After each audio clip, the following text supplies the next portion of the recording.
الله أكبر الله أشهد أن لا إله إلا الله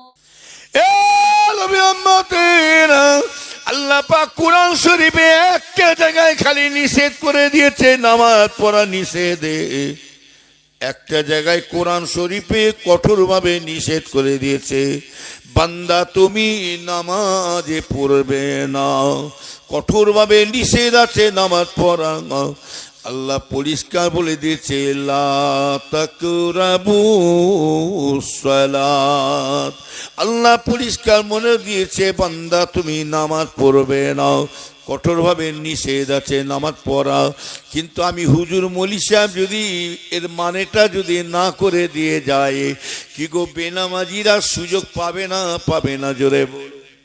কিন্তু কেন আল্লাহ মানা করলেন, কিসের জন্য মানা করলেন? তারপরে আয়াতটা বলুন, তারপরে আয়াতে আমার আল্লাহ কি বলেছেন, ওয়ান্তুহুম সুকারা, তোমরা মদ গাঁজাকে তারিখে নিশাগ্রস্ত তোমরা নামাজ পাঠিতে দাঁড়িয়ে নামাজ পড়ো না। নবীর উম্মতের রাসূল রেখে দিলে ও ঈমানদার ভাইয়ানেরা, তাহলে আমার নবী বিনা নামাজে তিনি চলে যেতে পারতেন রে ভাইয়ানেরা। সংক্ষেপ করে বলছি ভাইয়ানেরা, আল্লাহ নবী যখন বিমানে ভুগছেন, কঠিন বিমানে পড়ে আছে, আল্লাহ নবী পিছনে শয্যা হয়ে শুয়ে আছে। নবী আমার দয়া নবী ওই সময়তে আম্মা জান আয়েশাকে ডেকে বলেন, বিবি আয়েশা সিদ্দিকা শুনে রেখে দাও, বিবি আয়েশা আমার উঠে দাঁড়াবার শক্তি নাই, আমার উঠে দাঁড়াবার ক্ষমতায় নাই বিবি আয়েশা, মসজিদে নববী শরীফে আমি নামাজ পড়াতে যাব, আমার আর শক্তি নাই, তবে আজ থেকে তোমার আব্বা জানকে ইমামতির দায়িত্বটা দিয়ে দিলাম। আম্মা জান আয়েশা সিদ্দিকা সেই কথা শুনে আম্মা জান বলেছিলেন, ইয়া রাসূলুল্লাহ ইয়া হাবিবাল্লাহ, হুজুর আমার বিয়াদি মাফ করবেন, হুজুর আমার আব্বা জান নরম দিলে মানুষ, কমজোরি মানুষ, আমার আব্বা জানে নরম দিলে মানুষ, দুর্বল মানুষ, হুজুর আমার আব্বা জান ওই জায়গায় আপনি যে দাঁড়িয়ে দাঁড়িয়ে ইমামতি করবেন, ওই জায়গায় দাঁড়িয়ে দাঁড়িয়ে আমার আব্বা জান নামাজ পড়াতে পারবে না। আল্লাহ রসুল দ্বিতীয়বার আম্মা জান আয়েশাকে বলেছিলেন, ও বিবি আয়েশা সিদ্দিকা আমার দাঁড়াবার শক্তি নাই, আমার দাঁড়াবার ক্ষমতা নাই, আজ থেকে তোমার আব্বা জানকে ইমামতির দায়িত্বটা দিয়ে দিলাম। আমার ভাই জানেরা, বিনা নামাজে কেউ আল্লাহর পাগল আল্লাহ বন্ধু হতে পারে না। নামাজ পড়ে পড়ে তারা সাবলী হয়েছে, আল্লাহর বন্ধু হতে পেরেছে। ভাইয়ানেরা, যে মোহাম্মদ বিনা হতো তো কুছ ভি नहीं होता, যে রসুলকে যদি আল্লাহ যদি না বানাতেন, আল্লাহর নামাজটাই আল্লাহ বানাতেন না, সেই নবী নামার ওসিলাতে নামাজ আল্লাহ বানিয়েছিলেন। যে ৫ ওয়াক্ত নামাজটাকে আল্লাহ পাক নবীর খাতিরে, কোন নবীর খাতিরে আল্লাহ নামাজ কমালেন না, এই ৫ ওয়াক্ত নামাজটাকে আল্লাহ আপনার আমার নবীর খাতিরে, আখিরি জামানা নবীর খাতিরে আল্লাহ বলেছিলেন, আমার হাবিব আপনি যখন আমার কাছে বারে বার করে আরজি করছেন যে আমার উম্মতেরা ৫ ওয়াক্ত নামাজ পারবে না, আল্লাহ বলেছিলেন যে আমার হাবিব যান চলে যান, আমি আপনার উম্মতদের জন্য আমি আপনার খাতিরে আপনার ভালোবাসায় এই ৫ ওয়াক্ত নামাজটাকে আমি আপনার খাতিরে ৫ ওয়াক্ত করে দিলাম। আরো জোরে বলেন, কিন্তু আল্লাহ আমার কত ভালোবাসে দেখেন বান্দাদেরকে। আল্লাহ আবার বলছেন, আমার হাবিব শোনো ভাই, আমার হাবিব দোস্ত মুহাম্মদ সাল্লাল্লাহু আলাইহি ওয়াসাল্লাম শুনে যাও, আমার হাবিব শুনে রেখে দাও, আমি আল্লাহ ৫ ওয়াক্তটাকে নামাজটাকে ৫ ওয়াক্ত করেছি বটে, আমার হাবিব আমি আপনার খাতিরে আমি আল্লাহ আরো নিয়ামত দান করছি, আপনার যে আপনার হাবি আমার হাবি আপনার উম্মতদের জন্য আমি আল্লাহ পাক আরো নিয়ামত দিচ্ছি। আমি আল্লাহ বলছে আমি আমার হাবিব ৫ ওয়াক্ত নামাজ কমাতে পারি, কিন্তু ৫ ওয়াক্তের নামাজের সওয়াবটা আমি আল্লাহ কমাতে পারবো না। ওই ৫ ওয়াক্ত নামাজের সওয়াবটাকে আমি আল্লাহ আপনার উম্মতদের জন্য ৫ ওয়াক্ত দান করিয়ে দিলাম। সুবহানাল্লাহ। আর কি চান আপনি? আর কি চান আপনি বলুন? একা ওয়াক্তই আমরা ৫ ওয়াক্ত করে ১০ ওয়াক্ত করে সব পাবো, কথা ঠিক নেবে? হ্যাঁ, আল্লাহ কত ভালোবাসে।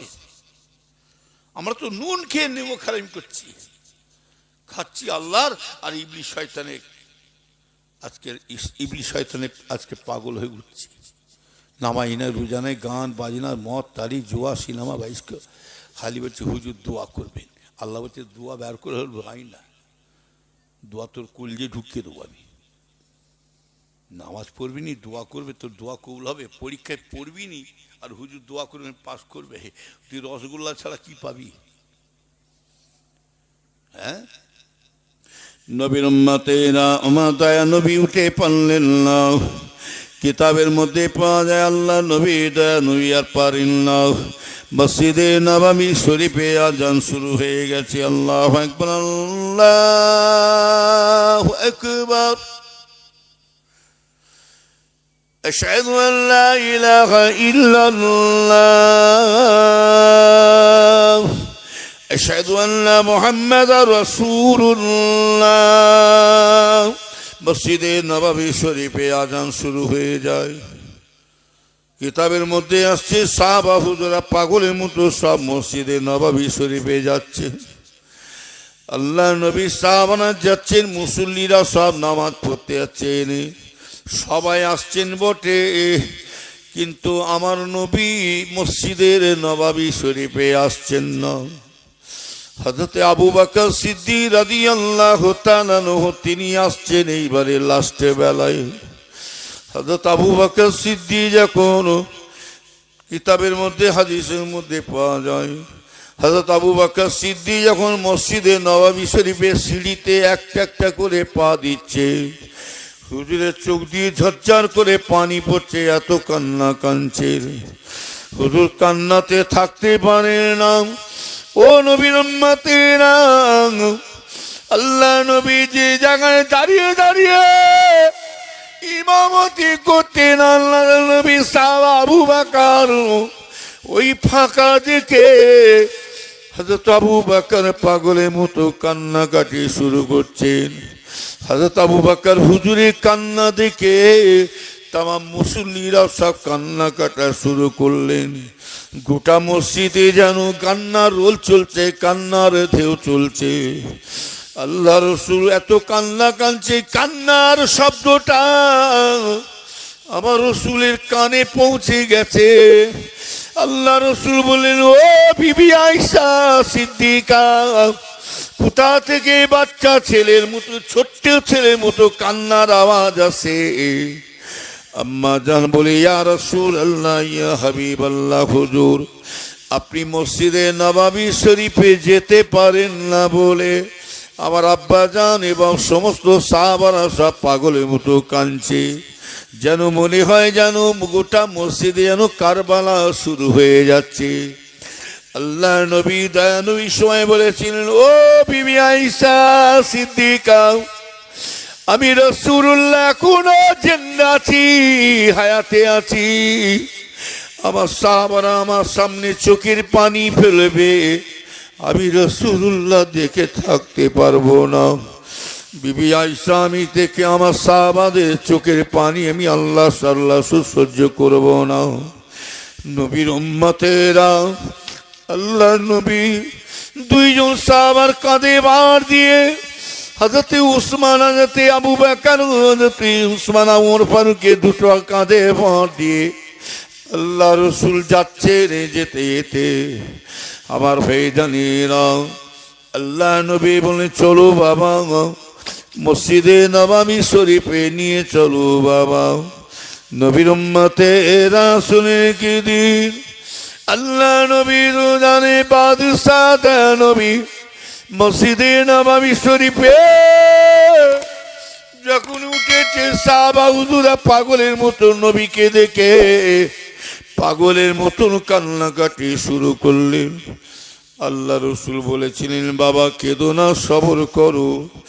নবী আমার ওই সময় একটা কথা বলেছিলেন, কুল্লু মান আলাইহা ফানি ওয়া ইয়াবকা ওয়াজহু রাব্বিকা যুল জালালি ওয়াল ইকরাম।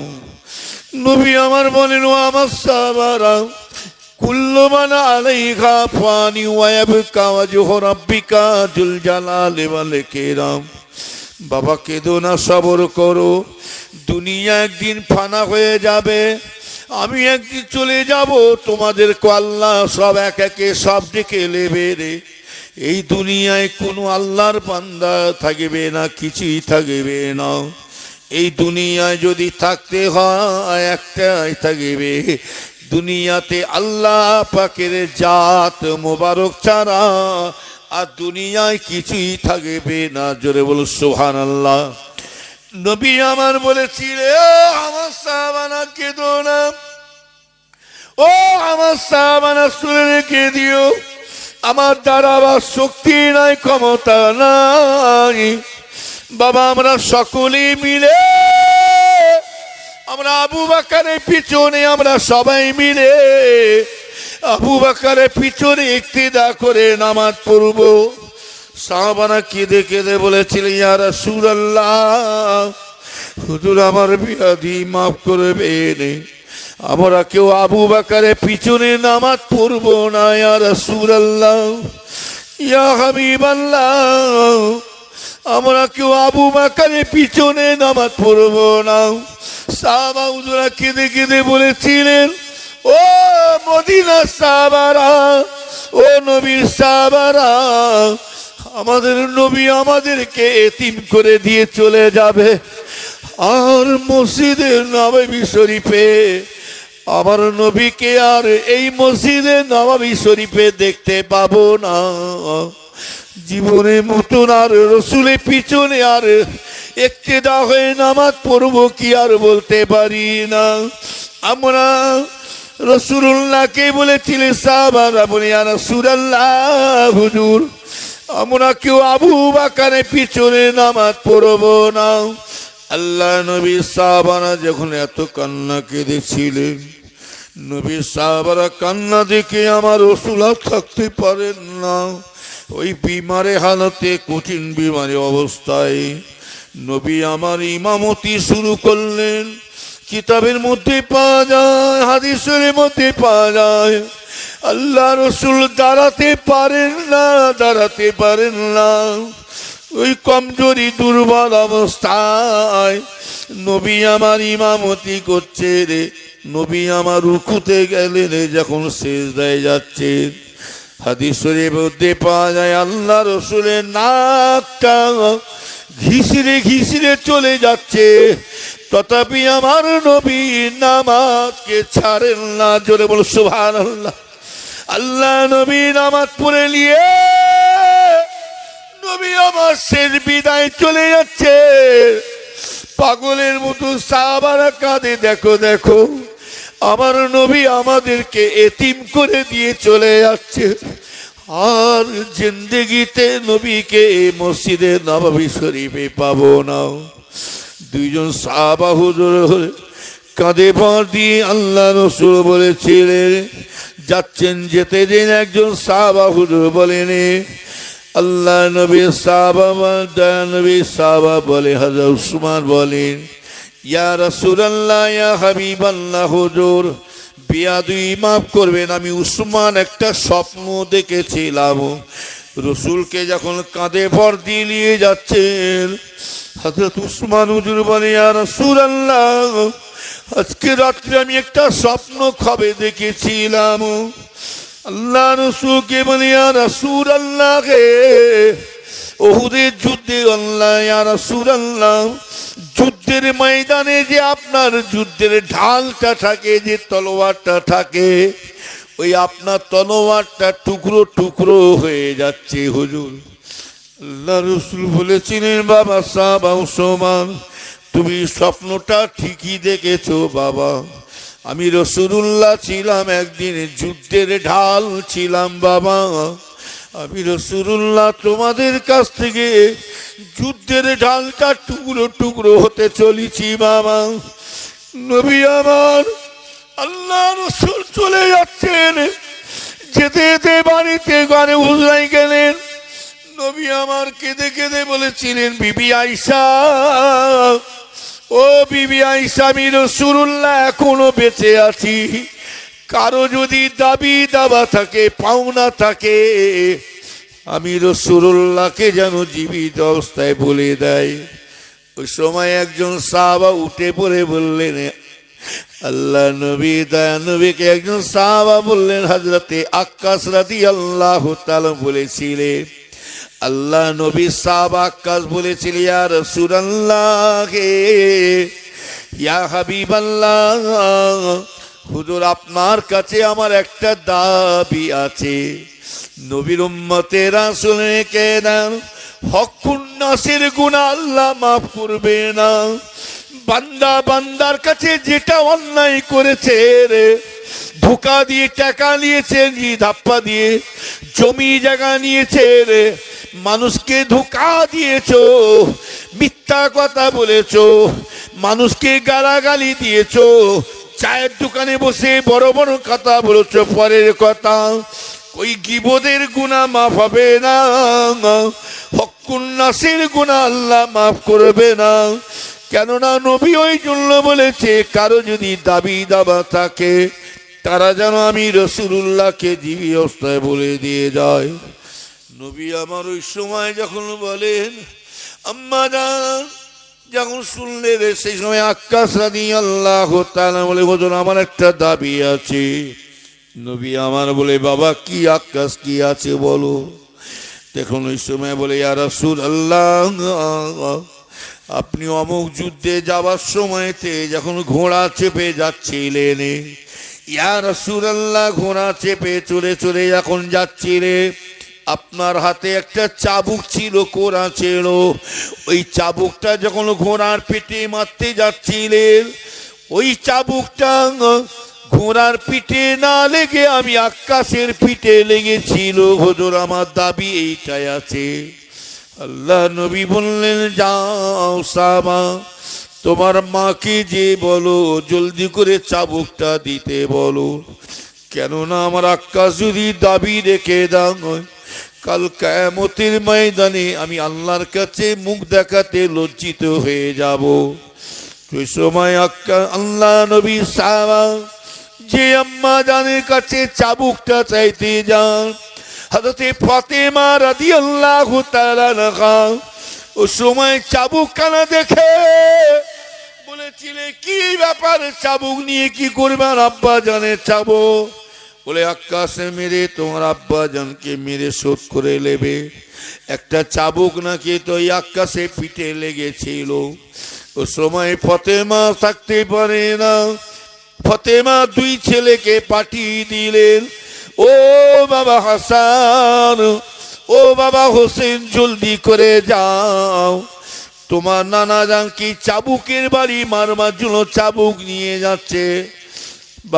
বাবা হাসান, বাবা হোসেন, খবরদার তোমার নানা জানকে তোমরা মারতে দেবে না।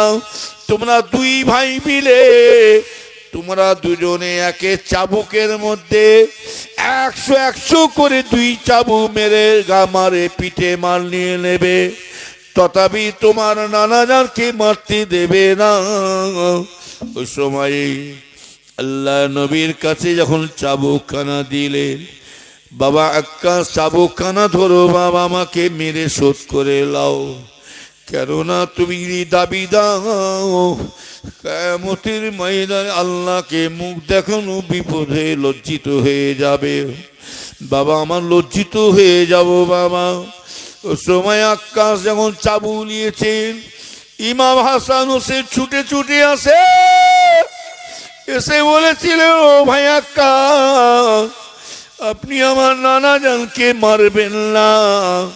ওই নানা জান যদি একবার একটা চাবুক আঘাত খায়, আমার নানা জান আর বাঁচবেন না। আপনি এক কাজ করুন, আপনারা দুজনে মিলে দুজনকে মেরে শোধ করে নেন। হযরত আক্কাস বলেছিলেন, ভাই হাসান, ও ভাই হোসেন, আমি কেন তোমাদেরকে চাবুক মারতে যাব? তোমরা কি আমাকে মেরেছিলে? ভাই আসা, আমি তোমাদের মারব না। তোমার নানা জান আমাকে মেরেছে, আমার নানা জানকে মেরে শোধ করব। ও সময় আল্লাহ নবী বলেছিলেন, ও আমার সাহাবারা, জলদি করে আসো বাবা। তখন ওই সময় আল্লাহ নবীকে আক্কাস হুজুর বলে, ইয়া রাসূলুল্লাহ, ইয়া হাবিবাল্লাহ, হুজুর আপনি যখন আমার পিঠে চাবুক মেরেছিলেন তখন আমার গায়ের কাপড় ছিল না, গায়ে পিরহান ছিল না। হুজুর আমি তখন খালি গায়ে অবস্থায় ছিলাম। হুজুর আপনি আমাকে খালি গায়ে তখন চাবুক মেরে দিয়েছিলেন। আল্লাহ রসুল বলেছিলেন, আমার সাহাবারা এদিকে আসো বাবা, আমার গা থেকে গায়ের কাপড়খানা পিরহানখানা খুলে লাও, কেননা আকাশ আমাকে মেরে শোধ করে রে। নবী আমার আল্লাহ রসুল দয়া নবীর পিরহানখানা খোলা শুরু করলে, গায়ের জামা খোলা শুরু করলে রে। ও নবীর উম্মতেরা, আল্লাহ রসুলে যখন পিরহানখানা খুলছে রে, হযরতে আক্কাস রাদিয়াল্লাহু তাআলা মারবে কি, ছুটে ছুটে ছুটে ছুটে এসে আমার নবীর পিঠে মুবারক চুমা দিচ্ছেন। চুমা দিয়ে এত কান্না কাঁদছে, ইয়া রাসূলুল্লাহ, ইয়া হাবিবাল্লাহ, হুজুর আমার বিয়াদি মাফ করবেন হুজুর, আপনার চাবুক আমার পিঠে পড়ে না। ইয়া রাসূলুল্লাহ, আপনি আমাকে মারেন না। হুজুর আমি মিথ্যা কথা বলেছি, হুজুর আমি মিথ্যা কথা বলেছি, হুজুর আপনি মাফ করে দিন, বিয়াদি মাফ করে দিন হুজুর। ইয়া রাসূলুল্লাহ, হুজুর আপনার চাবুক আমার পিঠে পড়ে না। আল্লাহ রসুলকে দয়া নইকে বলেন, হযরত আক্কাস হুজুর বলে, ইয়া রাসূলুল্লাহ, আমি আক্কাস এই জন্য মিথ্যা কথা বলেছি, আমি শুনেছি, আমি জানি। হুজুর আমি কেন মিথ্যা কথা বলেছি? হুজুর আপনার পিঠে একটা নবুয়াতের মোহর আছে, ওই মোহরটা যে ব্যক্তি নিজের চামড়া চোখে দেখতে পাবে, আল্লাহ তার জন্য জাহান্নামকে হারাম করে দেবে। ইয়া রাসূলুল্লাহ, আমি আকাশ ওই মোহরটা দেখার জন্য হুজুর আমি মিথ্যা কথা বলেছি, মাফ করে দিন। রসুল দেখছেন, আয় আমার ভাই জানেরা, আল্লাহ নবী দয়া নবী আকাশের মুখে দিয়েছে, মুচকে মুচকে হাসছে। আকাশ কাঁদে, মুচকে মুচকে রসুল হাসে, রসুল হাসছে, আকাশ কাঁদে। হুজুর আমার ভাই জানেরা, আকাশ হুজুরে কান্না দেখে, রসুলে হাসি দেখে, আমার রসুলে হাসি দেখে সমস্ত সাহাবা হুজুরা ওই সময় জবান দিয়ে মুখ দিয়ে বলা শুরু করেছে, মারহাবা মারহাবা মারহাবা মারহাবা। ভাই আক্কাস তুমি কাঁদছো ভাই, তোমার কান্না দেখে রাসূলুল্লাহ হেসে ফেলেছে। ভাই আক্কাস আল্লাহ পাক তোমাকে বড় ভাগ্যবান করে দিয়েছে। দরুদ শরীফ আল্লাহ।